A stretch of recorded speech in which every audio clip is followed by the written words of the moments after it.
Chelsea are still looking for a new manager, and on their managerial list is Luis Enrique. Today we're going to be having a look at how he could be improving this Chelsea side in the future. Please like the video and subscribe, it really would mean a lot to me. But now, let's talk about how Luis Enrique can improve Chelsea. Here is Chelsea and how I believe they're going to be setting up under Luis Enrique.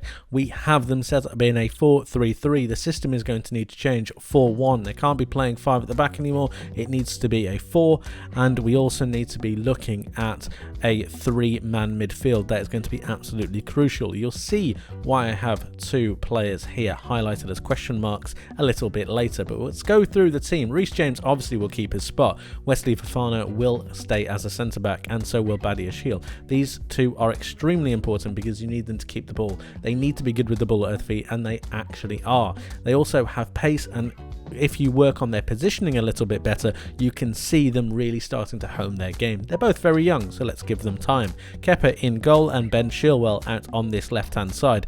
All very good. Chilwell is very mobile, as is Reece James, can help the wingers whenever they need to. Enzo Fernandez is going to be the key linchpin to this team, in my opinion. I think Enrique is really going to like him. I think he's going to like his dynamism. But most of all, I think he's going to like the fact that he's press resistant. That's going to be a word that I'm going to be using quite a lot in this video. Press resistant. Well, I suppose it's 2 words, isn't it? But press resistance is absolutely key when you're talking about Luis Enrique, the way he likes to play football and how he's going to adapt that into this Chelsea side. Now let's talk about the 2 actual question marks that I have in this side, and these are 2 players that I don't think Chelsea have at the moment. They need to be players who have the attacking influence going forwards, but also they have that press resistant capability to be able to hold the ball and make sure that they're able to play through the lines. Currently, I actually don't think that Chelsea have this player. Kovacic, yes, might be able to hold the ball, but is he forward thinking enough to be able to play through the lines? I don't think so. Conor Gallagher and Mason Mount, while they're both athletically very good, I'm not sure they can play as those attacking 8s. And when you think about it, in this system, it does need 2 8 forward-thinking players, and I just don't think Chelsea have them at the moment.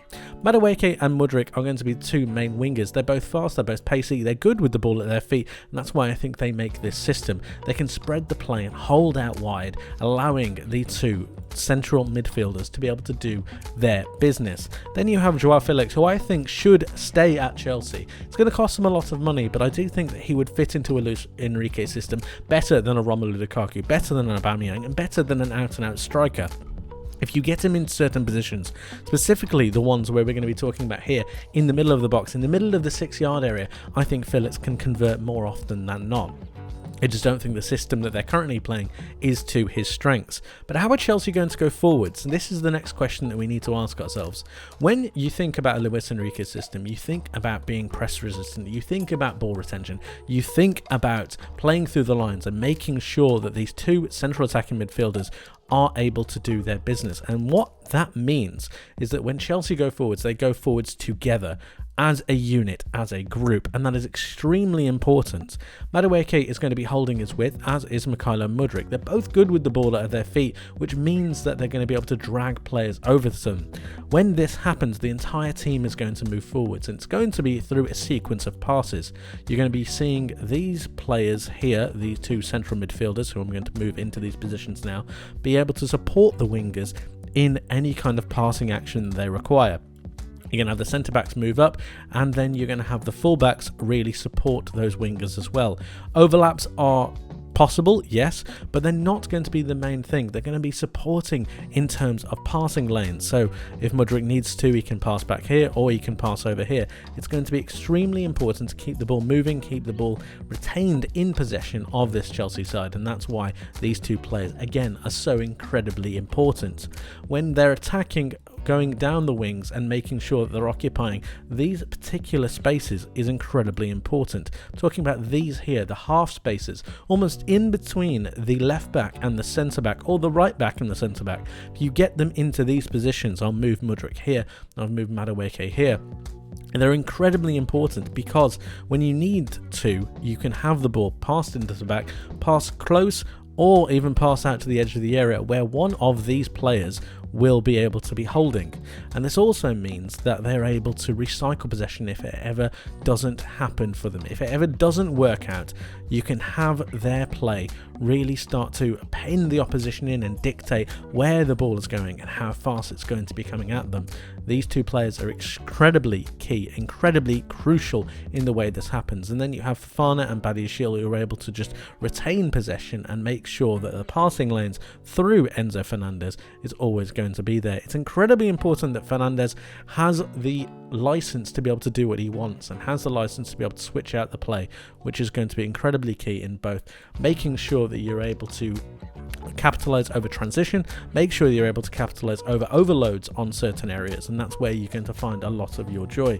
If you have Reece James backing up Madueke, you might possibly see some of the opposition players move over to one side. This will allow extra space and extra areas for these players over here. All about rotating the ball and moving it forward, creating space for others. It's a very selfless task and a very selfless game. And when you get one of the crosses in, it's also incredibly important that you have the likes of the second central attacking midfielder or the winger entering the box. This is where you get your major presence. Instead of having one major striker who you're able to really dominate play with, you have a number of midfielders, a number of players who are able to then move about and make sure that they're in those striking positions to be able to obviously go for goal, which is the main option that we want. We need players to be in the box, and at the moment Chelsea just aren't getting players there. However, if they are able to rotate the ball around the pitch well enough, for example, on this right hand side, Reece James can come and support, Madueke can play the ball in, or he can play it out, and then you can see the play recycle. It will go like this time after time again, and really with the domination of possession, the domination of system that Chelsea will have in these areas, it'll only be a matter of time before they are starting to get the goals back into this side. Now, another thing that I want to mention is the real dynamism and pace of these wingers, because Chelsea will need to defend at certain points, and Enzo Fernandez is going to be a major player in this. The two central midfielders or central attacking midfielders won't be tracking back as much, which means a lot is going to be made of this back four. But when this happens, and when they do get turnovers, and when they do get on the transition, it's now down to Enzo Fernandez to be able to find these positions in the wide areas.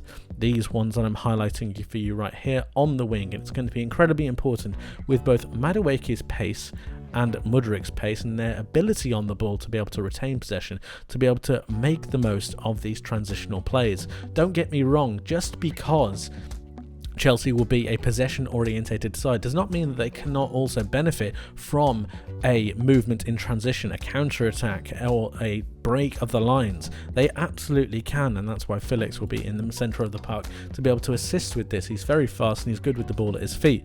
Allowing both of these players to really dominate in these wide areas, depending on where Enzo Fernandez puts the ball, it's extremely important to be able to actually threaten in behind, especially when you're defending.